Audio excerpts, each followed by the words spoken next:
From Recorded Future News and PRX, this is Click Here.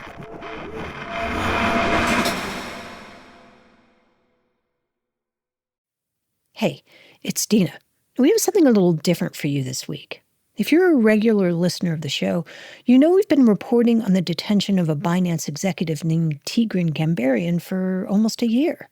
He's a former U.S. federal agent who found himself trapped between the world's largest cryptocurrency exchange and the government of Nigeria. He was released late last year, and a few weeks later, senior supervising producer Sean Powers and I sat down with him for his first audio interview. And we decided to work with NPR's Planet Money to tell his story. Take a listen. This is Planet Money from NPR. There is this video that I've not been able to stop thinking about since I first saw it. It's a short video, just 39 seconds long, of a bearded man with a tight haircut, a white t-shirt, and a gold chain. And he is filming himself selfie style, but he seems to be holding the phone at this weird angle, as if he's trying to hide it from someone. Hello, my name is Tigran Gambaryan. I'm the head of financial crime compliance for Binance. I've been detained by the Nigerian government for a month. I don't know what's going to happen to me after today. If this is ringing a bell, it first made the rounds last spring. I've done nothing wrong. I asked the United States government to assist me. I need your help, guys. I don't know if I'll be able to get out of this without your help. Please help. Then the video just ends. It's haunting. I first heard about this guy and this video from legendary reporter Dina Temple-Raston. Hey, Dina. Hey there. Dina, you've been following this story, the story of Tigran Gambaryan, since day one.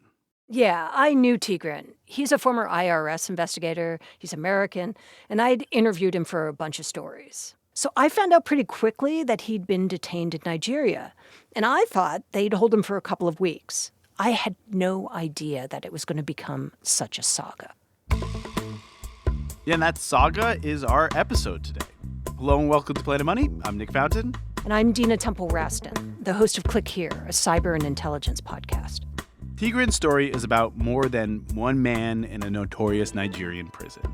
It's about how people in places without stable economies have found refuge in cryptocurrency, how crypto can undermine state power, and how that state power fights back. So today, that story from Tigran himself. We landed the first recorded interview with him since his release. And now we know all the details of his 8 months in captivity and how he got out. Oh my God, you look great. I'm so worried you wouldn't look great. Hey, how you doing? You look great. Good to see you. It's good to see you too.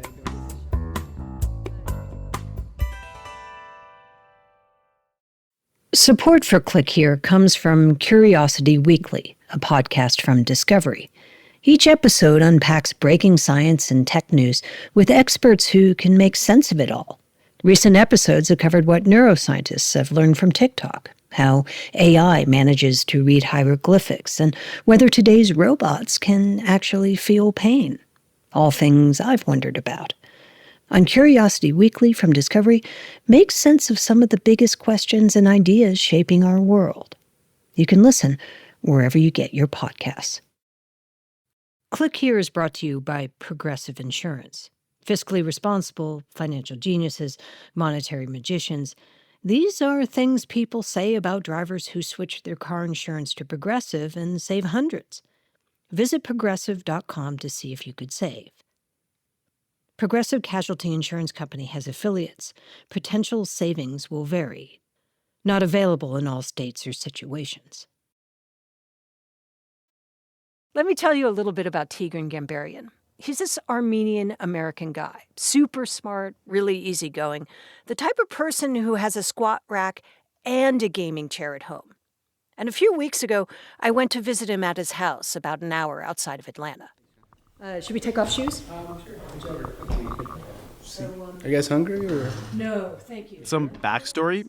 Tigran made his name working for the IRS. He was a special agent there, a financial investigator, and he focused on investigating cryptocurrency and cyber cases. And Tigran is a legend in this world. Before him, just about everyone in law enforcement thought crypto transactions were anonymous, totally untraceable. In fact, that's exactly why criminals in particular seemed to love it. They saw it as a way to commit a crime and leave no fingerprints. But Tigran suspected that these transactions were not as anonymous as people thought. So, night after night, with his infant daughter on his lap, he stared at long strings of letters and numbers, trying to figure out a way to follow transactions from one place to another. And through just determination, he was able to do it. He was able to trace transactions. This completely revolutionized high-tech crime fighting. He was involved in just about every crypto-related bust or investigation in the 2010s. Alphabay, Mt. Gox, those were him. Silk Road? Yeah, him too. When I was reporting on this and calling around law enforcement circles, people kept telling me Tigran figured out how to track all this. They even called him the Bitcoin wizard. And over the next decade, he became kind of this evangelist for crypto. He believed that if done correctly, crypto could solve a lot of the problems in the financial system and maybe be more transparent than traditional banks.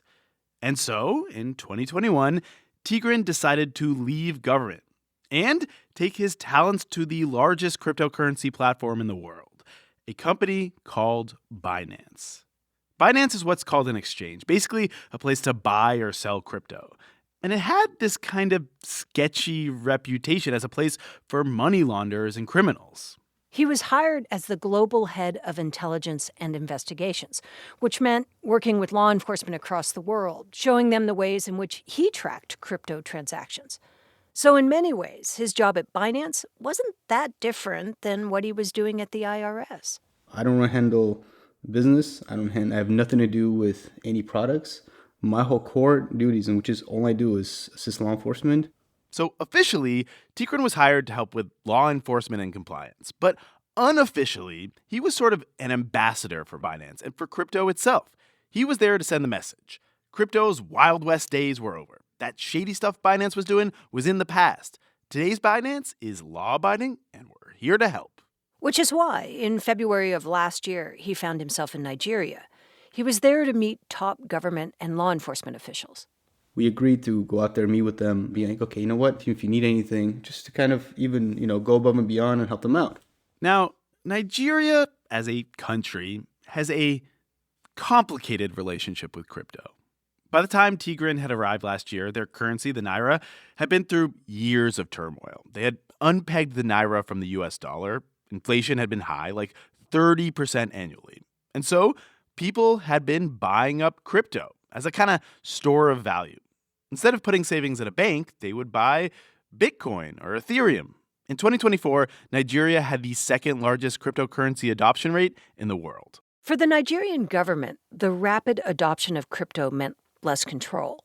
As more people started using Binance to trade naira, the central bank's hold on the value of their currency felt like it was slipping away. And so they were starting to blame crypto for a lot of the country's economic problems. Which brings us back to Tigran.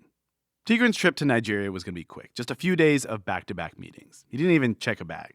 The most important meeting was at the big law enforcement intelligence agency in Nigeria known as the National Security Agency, or NSA.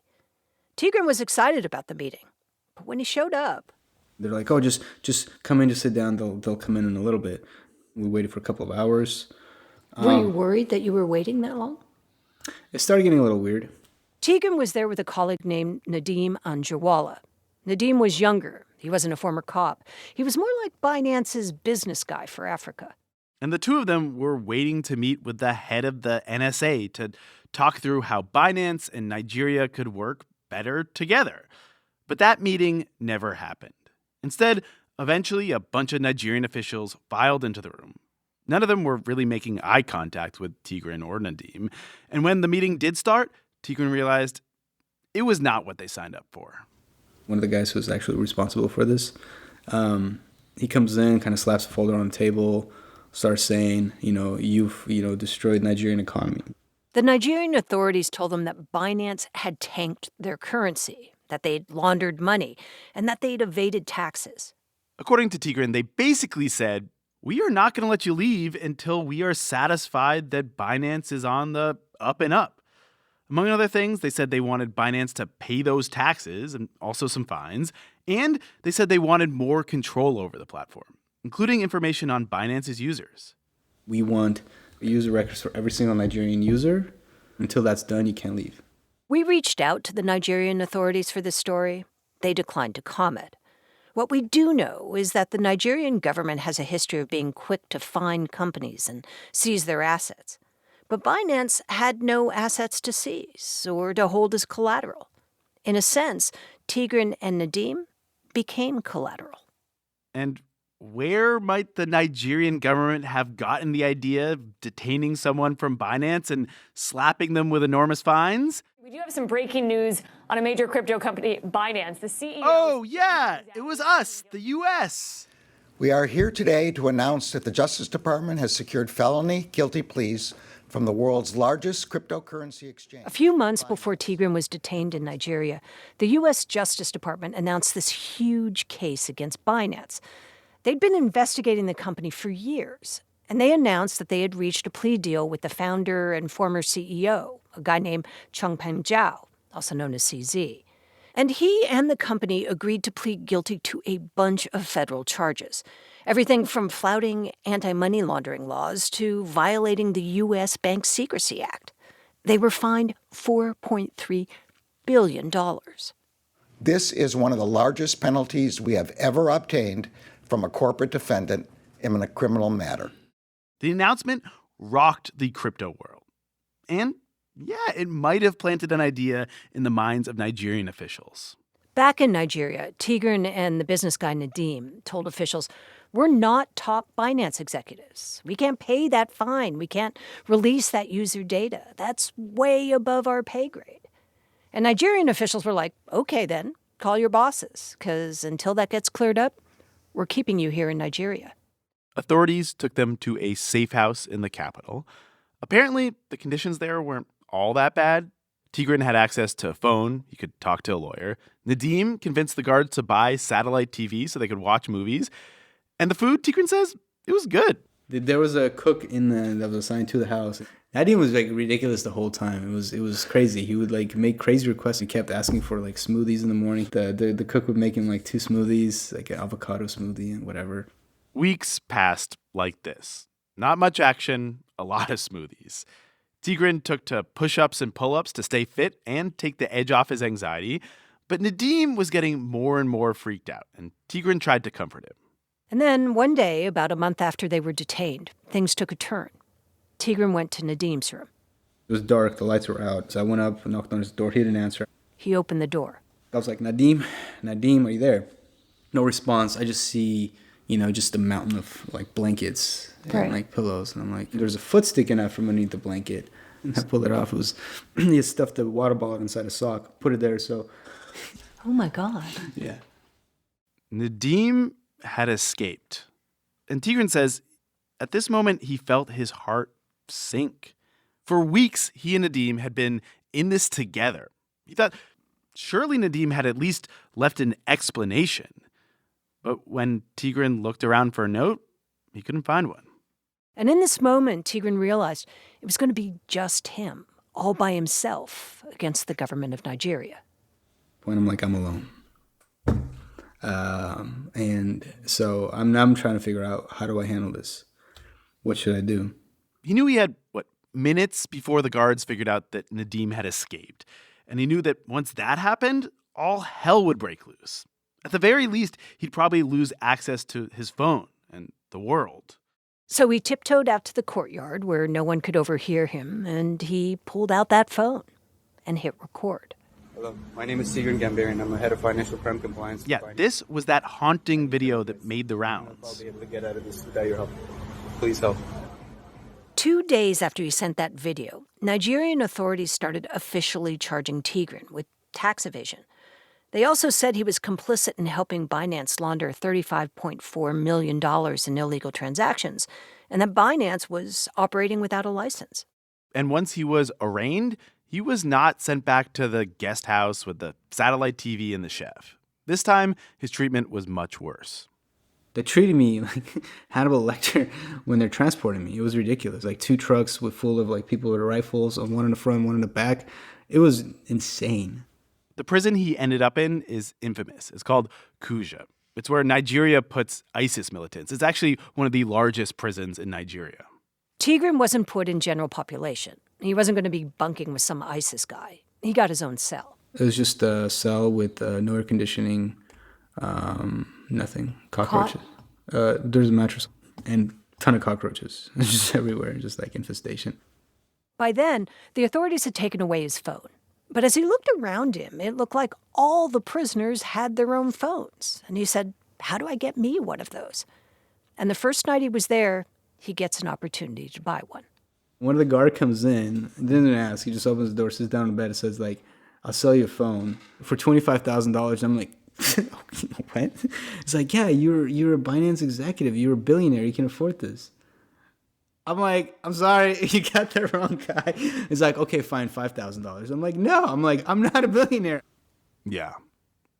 It was at this moment that Tigran starts to realize that while he was locked away, the Nigerian government had been painting this picture of him as not only the cause of all of Nigeria's money problems, the inflation, the speculation, but also as a billionaire, an evil one, and a crook.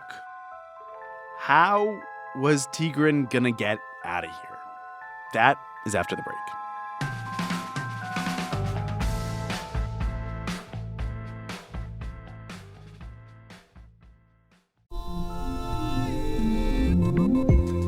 You come to the New Yorker Radio Hour for conversations that go deeper with people you really want to hear from, whether it's Bruce Springsteen or Questlove or Olivia Rodrigo, Liz Cheney, or the godfather of artificial intelligence, Jeffrey Hinton, or some of my extraordinarily well-informed colleagues at The New Yorker. So join us every week on the New Yorker Radio Hour, wherever you listen to podcasts. Eventually, Tigran did get a phone, and he was able to talk with his family. He says he spent hours on video calls with his 10-year-old daughter. They'd talk while she played video games late into the night. And on those calls, he says he tried to pretend things were normal, that he was just on a long business trip. But later, he found out that she'd known all along. She'd Googled him. Months go by. And even though Tigran's a strong-willed person, spending that long in a seedy prison cell started to wear him down. Not just mentally, but physically. I just can't believe that, like, I'm still here. I spent my, 40th birthday in Nigerian prison, for God's sake. And then one morning, he wakes up feeling sick. It feels kind of like food poisoning. So and then the next thing I know, I'm throwing up. In May, about 3 months into his detention, Tigran got malaria. Pretty common in Nigeria. It's treatable. Think like a bad flu, but worse. But if it is not treated, it can be debilitating, even deadly. And Tigran was not getting good care. His malaria led to pneumonia. Eventually, he became bedridden. And that aggravated some of his back problems. He ended up unable to walk. He needed a wheelchair to get around. But according to Tigran, when he was in public for court appearances, Nigerian officials wouldn't let him use the wheelchair. There were local journalists showing up, and he said officials thought pictures of him in a wheelchair would be bad press and show that he wasn't being taken care of. Yeah, there's this incredible video from last September. Tigran is in this echoey courthouse hallway with a single crutch. He's struggling to walk, and he's getting more and more frustrated. Because there is a guard in brown fatigues trying to get him into a courtroom. He was told not to help me. This is fucked up. Why can't I use a goddamn wheelchair? But when Tigran keeps reaching for the guard's hands, the guy will not help. Every few steps, Tigran has to rest against the wall. This is a show. This video, showing how much Tigran's health had declined, made it onto social media. And it seemed to shift things in his favor. Yeah, but the key thing that turned the tide for Tigran was when Nigerian prosecutors actually started to lay out their case against him in court filings. The only evidence that they had in my charging documents was my business card that said I was head of the Global Intelligence Investigations. In my entire charging records against me, my business card is the only evidence in there. Tigran was expecting the Nigerian prosecutors to at least have gone through the motions of building a case against him. But Instead, what they had tying Tigran to these alleged crimes was a single sheet of paper, a photocopy of his business card. And that was the moment, it seems, that Tigran's case really changed for the U.S. government. Yeah, the whole time Tigran had been detained in Nigeria, I'd been calling sources at the Justice Department, the White House, and even one high-level State Department official saying, "What are you doing to get this guy out?" They wouldn't go into detail, and they weren't authorized to speak on the record, but I got the impression that they were dragging their feet. Maybe because the U.S. saw Nigeria as a partner. Maybe because at first blush, Nigeria's case against Tigran seemed so much like the U.S.'s own case against Binance.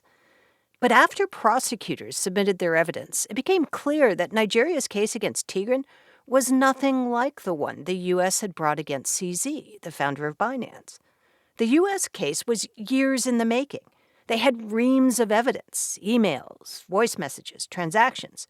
Nigeria had none of that. And when this came out, U.S. officials seemed to kick it up a notch. The U.S. strategy to get Tigran out was, it seems, pretty simple: a full-court diplomatic press. For months, U.S. officials were told to bring up Tigran at the beginning of every meeting they had with Nigerian officials, with the foreign minister, the finance minister, the national security advisor, but also the minister of culture, the minister of sports. And this strategy went all the way to the top, all the way to then-President Joe Biden. According to 4 people close to the case, Biden was scheduled to meet with Nigeria's President Tinubu. That was last September at the UN General Assembly in New York. And U.S. officials had signaled that Biden was going to raise Tigran's case in those meetings. And according to my sources, President Tinubu ended up skipping the entire UN General Assembly, maybe to avoid the embarrassment of that meeting. Tigran's health, meanwhile, continued to deteriorate. And eventually, the pressure, or maybe the embarrassment, became too much. The Nigerian government announced they were going to release Tigran on humanitarian grounds. They said they were just releasing him so that he could get medical care. Binance set a private plane to pick up Tigran. They flew him to Rome, and then he took a commercial flight back to the U.S. All told, he spent about 8 months in detention. He's still recovering from the medical issues related to getting malaria. And he still works at Binance. By the way, we did reach out to Binance for this story, and they did not respond to our questions about Tigran. For now, he's no longer running the investigations team. He was away for so long, they brought in someone else to do the job, temporarily. Tigran initially went to Nigeria to help the government use crypto for their law enforcement efforts. But that project is pretty much dead. Tigran says Binance doesn't cooperate with Nigerian officials anymore, and neither do many other crypto companies. People in Nigeria are still using crypto, but now it's back to the Wild West. And Tigran is kind of over helping them change that. Would you ever go back to Nigeria? I don't think my wife would let me go back to Nigeria if I wanted She's right. to. Or like outside the house. Yeah. By the way, Tigran and Nadeem haven't spoken since Nadeem escaped. We did reach out to Nadeem. He didn't get back to us. But as for what happened to him, Tigran suspects that he hopped the guest house wall, got an Uber to the airport, and caught the first flight out. He had a second passport. In November, Nadeem sent Tigran an email saying he wanted to explain why he left and why he did what he did. Tigran waited 2 months to respond. And when he did, he basically said, "I don't have that much to say to you. You could have at least given me a heads up. I almost died in that prison."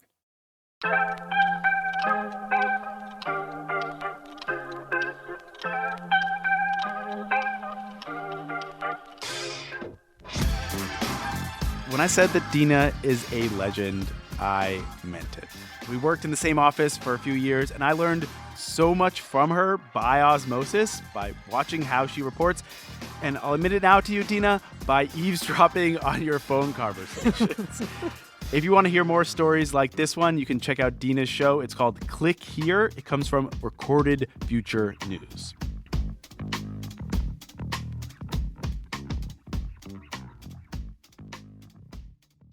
Looking for more of the cybersecurity and intelligence coverage you get on Click Here? Then check out our sister publication, The Record, from Recorded Future News. You'll get breaking cyber news from reporters in New York, Washington, London, and Kyiv, among others. And you'll see for yourself why it attracts hundreds of thousands of page views every month. Just go to therecord.media. Today is Tuesday, February 11th, and here are some of the top cyber and intelligence stories of the past week. Apparently, Apple has received a secret order from the UK office of the Home Secretary, mandating the company provide a way to access any user data protected by the company's Advanced Data Protection for iCloud. That's according to the Washington Post. The feature, which debuted at the end of 2022, is designed with end-to-end encryption, so only users themselves, not Apple, have access to their data. Complying with the UK demand would require Apple to break the feature by essentially building a backdoor into it. Sources told the Post that rather than install a backdoor, Apple is likely to withdraw support for Advanced Data Protection for iCloud in the UK. Last week, apparently the CIA sent an email containing a list of recent hires to the White House, and they didn't use a classified channel. Members of the U.S. intelligence community are raising concerns after the CIA sent an unclassified email with a list of recently hired employees to the White House. The list included first names and the first initial of the last name of new hires. They're all still on probation at the agency, so are a little easier to dismiss. They include a roster of young analysts and operatives who have been hired specifically to focus on China. And their identities are usually secret because Chinese hackers are constantly seeking to identify them. They steal our intellectual property. They steal our personal data. We've seen that with Huawei. We've seen it with TikTok. And now we've seen it with DeepSeek. Is China using the AI platform DeepSeek to vacuum up data? That's the concern from Congress last week as members sought to take the AI platform down. New Jersey Democrat Josh Gottheimer and Illinois Republican Darren LaHood introduced a bill that would ban the Chinese ChatGPT rival DeepSeek from any federal devices. Gottheimer warned that there's deeply disturbing evidence that China is using DeepSeek to steal sensitive data from U.S. citizens. Italy, Australia, the Netherlands, and South Korea have already banned the platform. The governor of New York also banned it from government devices. Another concern?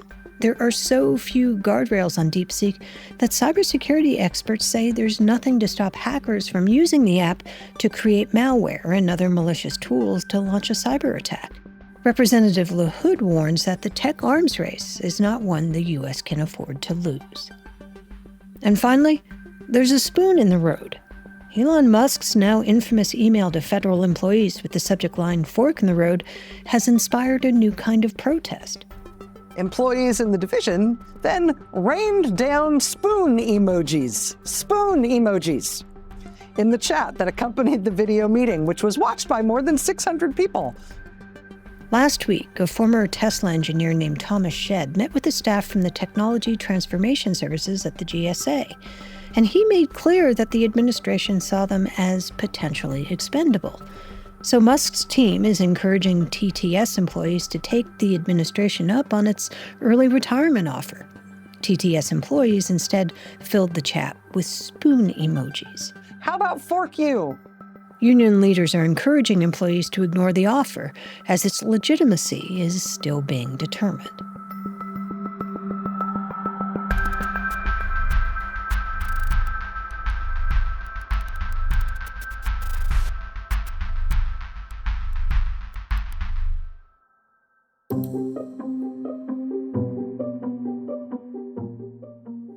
Today's episode was produced by Sean Powers, Megan Dietrich, Erica Gaida, Zach Hirsch, and me, Dina Temple-Rustin.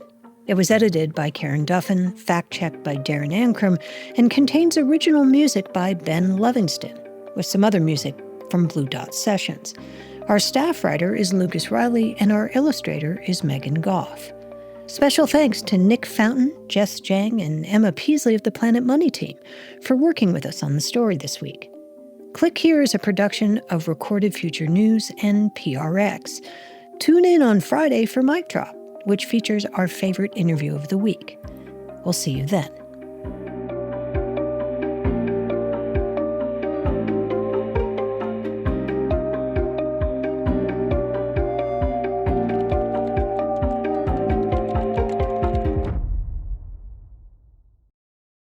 If you're looking for a daily guide to cybersecurity news and policy, sign up for the Cyber Daily from Recorded Future News.